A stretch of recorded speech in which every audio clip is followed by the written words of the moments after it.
திமுக அணிதான் வலிமையான அணி என்று பேசுவதற்காக மார்க்சிஸ்ட் கம்யூனிஸ்ட் கட்சியின் முன்னாள் சட்டமன்ற உறுப்பினர் திருமிகு பாலபாரதி அவர்களை பேச அன்போடு அழைக்கிறேன்.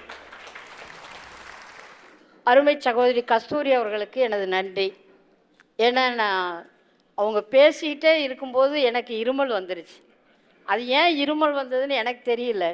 ஆனால் உடனடியாக அவங்க தண்ணீர் கொடுத்தாங்க. அந்த உதவிக்கு நெஞ்சார்ந்த நன்றி. என்ன விஷயம்னாக்கா, இந்த தண்ணி தமிழ்நாட்டு தண்ணி, அதனால் நான் உயிரோடு இருக்கிறேன். மத்திய பிரதேசத்தில் கடந்த 10 நாட்களுக்கு முன்னால் தொலைக்காட்சியெல்லாம் செய்தி வந்தது. அந்த மத்திய பிரதேசத்தினுடைய தலைநகர் பெரிய நகரம், ஆனால் பழமையான குடிநீர் குழாய்.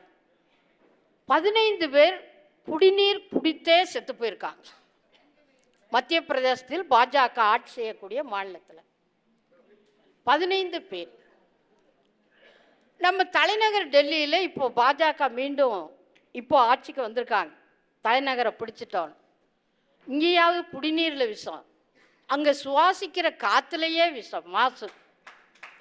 அதை பாஜக அமைச்சரே வந்து சொல்கிறார், என்னால் டெல்லியில் வந்து சீட்டில் உட்காரவே முடியல, இருமலாக வருதுன்னு சொல்லி. இந்த மாதிரி எந்த சிக்கலும் இல்லாத ஒரு மாநிலம் தமிழ்நாடு என்பதை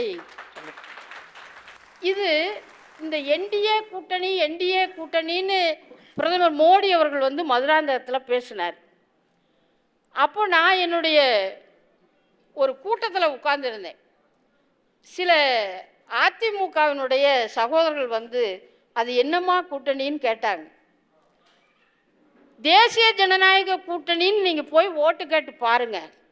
அதிமுகவில் இருக்க அடிமட்ட தொண்டருக்கு தெரியவே தெரியாது. அதிமுக கூட்டணின்னு சொன்னாலாவது ஏதாவது நிமிந்து பார்ப்பாங்க. தேசிய ஜனநாயக கூட்டணின்னு சொன்னாக்க நிமிந்தே பார்க்க மாட்டாங்க. அது என்டிஏ கூட்டணி, நான் டெமோக்ராட்டிக் கூட்டணி. அங்கு ஜனநாயகம் என்பது இல்லை. ஆகவேதான் இந்த என்டிஏ கூட்டணி மதுராந்தக பொதுக்கூட்டத்தில் ரொம்ப கனவுகளோடு அண்ணன் எடப்பாடியார் அவர்கள் உட்கார்ந்துருந்தாங்க. பேச்சு வாக்கிலையாவது இவர் முதலமைச்சருங்கன்னு சொல்லியிருக்கலாம், அதையும் சொல்லலை. அதிமுக அரசு அமைக்கும்னு சொல்லியிருக்கலாம், அதையும் சொல்லலை. என்டிஏ கவர்மெண்ட்டுனா பாவம், இந்த பாமர அதிமுக தொண்டருக்கு இது யாரோ ஒரு கூட்டணி போல இருக்குன்ட்டு போயிடுவார். கூட்டம் அப்படி தான் இருந்தது. ஆகவே இந்த தேசிய ஜனநாயக கூட்டணி அப்படின்னு கொண்டு வந்து நிற்கிறாங்க. நமக்கே குழப்பம் வருது. நாடாளுமன்ற தேர்தலில் பலாப்பழம் எங்கே இருந்தது, குக்கர் எங்கே இருந்தது, தாமரை எங்கே இருந்ததுன்னு நமக்கே தெரிய மாட்டேங்குது. ஆகவே 2023இல் அதிமுக அதிகாரப்பூர்வமாக பாஜகவோடு எங்களுக்கு கூட்டணி என்பது கிடையாது என்று அறிவித்தார்கள். நாடாளுமன்ற தேர்தலில் அந்த அறிவிப்பை அமுல்படுத்தினாங்க. ஆனால் இப்போ வந்து மீண்டும் நாங்கள் கூட்டணி அப்படின்னு அவங்க சொல்கிறாங்க. அப்போது இந்த கூட்டணிக்குள் இருக்கக்கூடியவர்கள் வந்து வேறுபாடுகள் கொள்கையில் இருக்கலாம், ஆனால் மக்கள் மறந்து விடுவார்கள். ஆனால் நாங்கள் வந்து மக்கள் உரிமைக்காக அரசிடம் கோரிக்கை வைத்து போராடுகிறோம். அது சுயநலமாக உங்களுக்கு தெரிகிறது. இல்ல, காங்கிரஸ் கட்சி இன்னைக்கு கலக குரல் எழுப்புறதுக்கு முன்னாடி கம்யூனிஸ்டும் திரு சண்முகம் தான் அதிகமா திமுக விமர்சிச்சிருக்கிறாரு. அந்த வேறுபாடு இருக்கும்போது இவங்களுக்குள்ள அந்த வேறுபாடு இருக்கக்கூடாது. அது வேறுபாடு அல்ல, அதுதான் ஜனநாயகம் சொல்றேன். நீங்க இந்த மாதிரி பாஜக விமர்சனம் செய்ய முடியுமா? நீட்டு தேர்வை எதுக்காக கொண்டு வந்தீங்கன்னு அதிமுக தரப்புல இருந்து கேட்க முடியுமான்னு நான் கேட்குறேன். அல்லது இப்போ அமெரிக்க அதிபர் ட்ரம்ப் வந்து 50% வரி போட்டிருக்காரு. கிட்டத்தட்ட ஒரு $58 பில்லியன் மதிப்பில் வருமானத்தை ஈட்டக்கூடிய தொழில்களை கொண்ட மாநிலம் தமிழ்நாடு. ஏங்க இந்த ட்ரம்ப் 50% வரி போட்டாருன்னு எடப்பாடி அவர்களை கேட்க சொல்லுங்க. கேட்க முடியாது.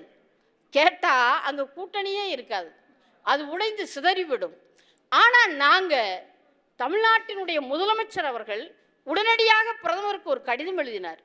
இந்த நிலைமை நீடித்தால் 50% வரி அமெரிக்க அரசு போட்டுக்கொண்டிருக்கும் பொழுது மாற்று சந்தையை தேட வேண்டும், மாற்று பொருளாதார நடவடிக்கையில் நீங்கள் ஈடுபட வேண்டும் என்று அவர் கடிதம் எழுதுகிறார்.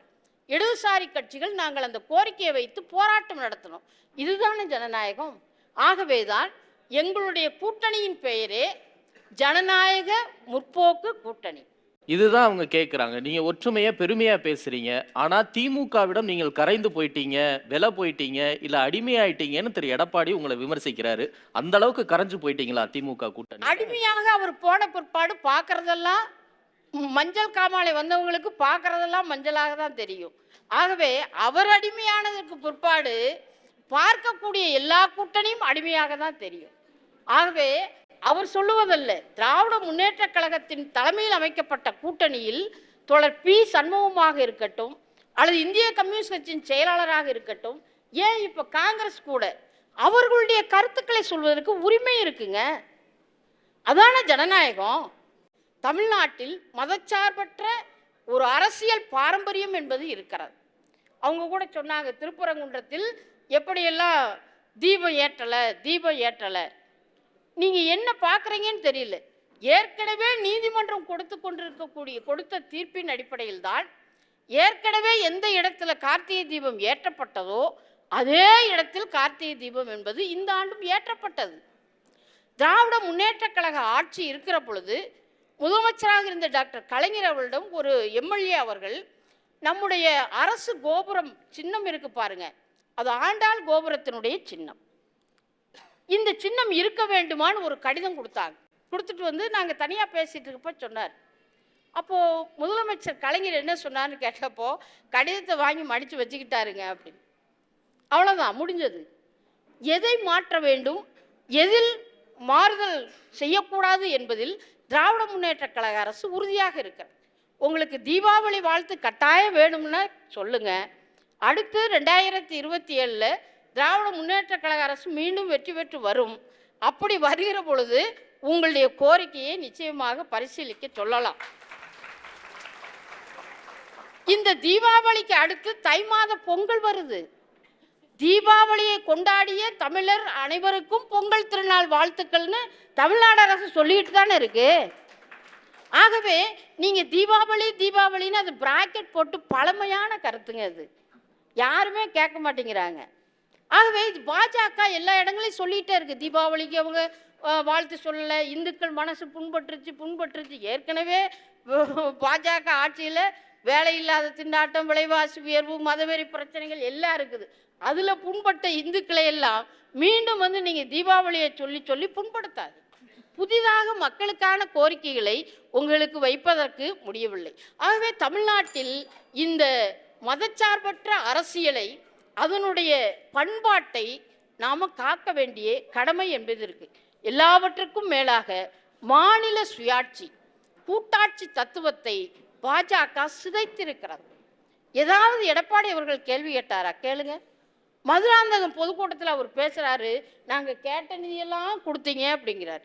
2019 இவர் தான் முதலமைச்சராக இருந்து ஒரு கடிதம் எழுதுறாரு.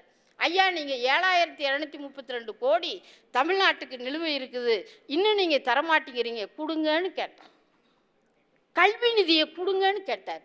இன்றைக்கும் தமிழ்நாட்டு மாணவர்களினுடைய கல்வி நிதியை பாஜக அரசு நிறுத்தி வைத்திருக்கிறார். நம்முடைய மாநிலத்தினுடைய கவர்னர் பாருங்க, லெஃப்ட் ரைட்னு உள்ள வர்றாரு, திரும்ப எந்திரிச்சு ஒன்றுமே வாசிக்காம ரைட்னு போயிட்டே இருக்கிறார். அப்படி அவர் வந்து ஒரு மாநில முதலமைச்சரை 4 முறை தொடர்ந்து அவமதிக்கிறார்.